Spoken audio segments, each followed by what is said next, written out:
My name is Dino. Welcome to this mini lecture.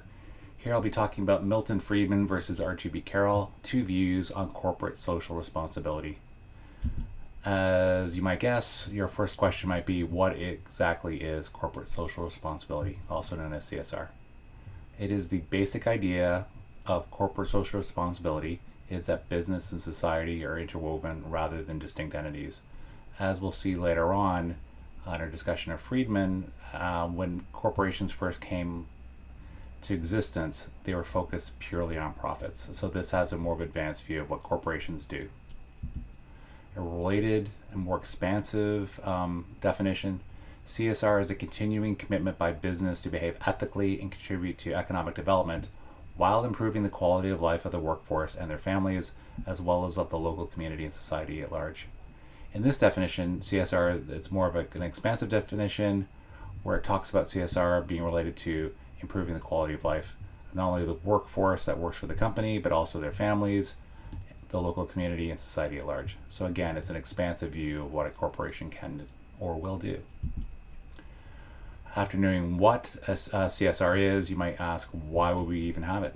According to Hayward, CSR can help a company in a variety of different ways. First, it can help attract and retain employees who may find that their values are reflected in the company. Two, it may improve customers' perception of your brand if, again, what their values are aligned with your company and your CSR. Three, it can help show a sign of accountability to investors by showing that your company is not just a standalone entity, but it somehow exists within its community and reflects its values and helps it.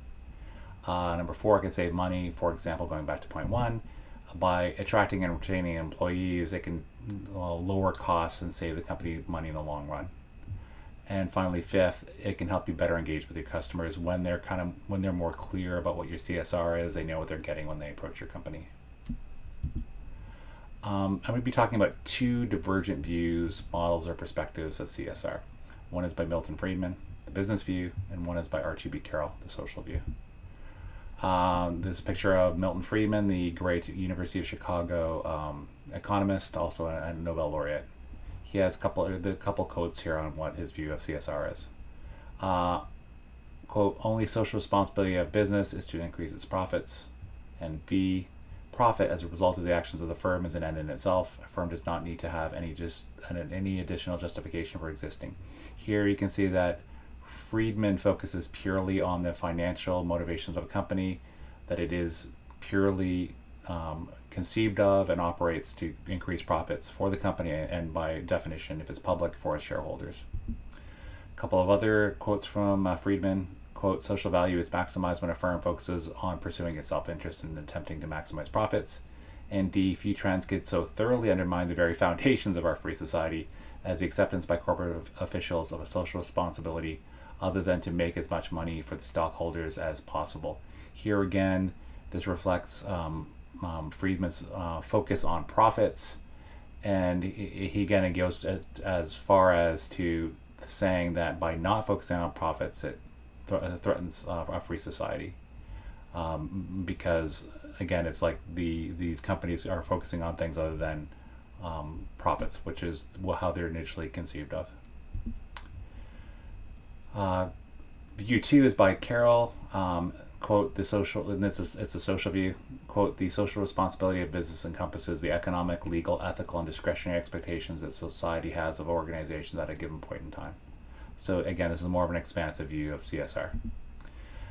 Carroll's famous for coming up with this Csr Pyramid, and it shows how the CSR kind of it evolves from its basic economic responsibilities, which would reflect more of Friedman's views, to more legal responsibilities to its shareholders, to its ethical responsibilities to behave ethically, to more discretionary responsibilities, which normally affect pure CSR, where it's doing various initiatives to help out its community, its workers, and the environment at large.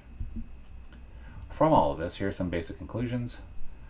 First, CSR, it acknowledges broad corporate obligations beyond. This reflects more of Carroll's views, and it goes beyond what Friedman had thought of as purely corporate profit-driven motives of corporations. Two, it improves the public image and operations If the company's values are reflected in the public, that can be a good thing. And if it attracts employees who will like the message, it can help improve the operations because everyone's aligned. 3, it combines corporate and social impulses, again, as per Carroll's views. Number 4, it contrasts different views, such as the business view from Friedman, which is purely profit-driven, versus the social view, which is by Carroll, where it embodies legal, ethical, and more broad and social responsibilities. 5, the CSR, it needs to balance business versus social needs.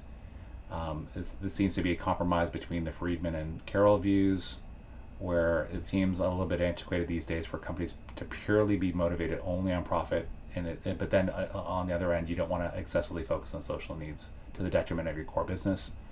And finally, how a company goes about its CSR, it changes from company to company. There's no conclusive way that a company should go about it in one company that should dictate how another company goes about it. You should negotiate that through your company to see what is best for it.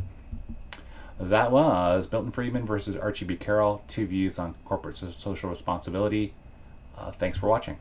Take care.